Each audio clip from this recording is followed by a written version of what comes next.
Anak, pasensya ka na ha. Nadadamay ka sa away namin ng tita Serena mo. Huwag po kayo mag-alala, Mama Bebe. Salang naman po to. Salamat po, pinagtanggol niyo ako kanina. Siyempre naman, anak kita, poprotektahan kita. Walang kung sino man ang pwedeng manakit sa'yo habang andito ako. Okay lang po ko, Mama Bebe. Ako pa ba?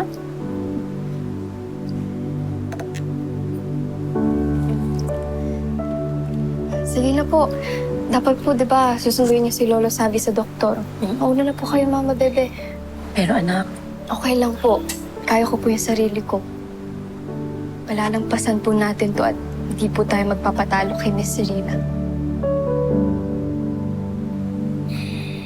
Sige na po. Ako na pong bahala maglinis dito. sige. Ingat po.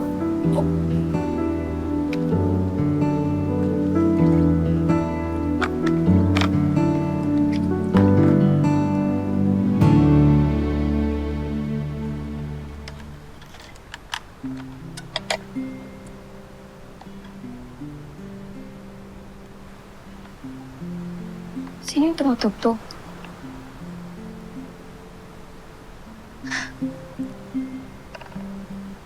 Ang ganda.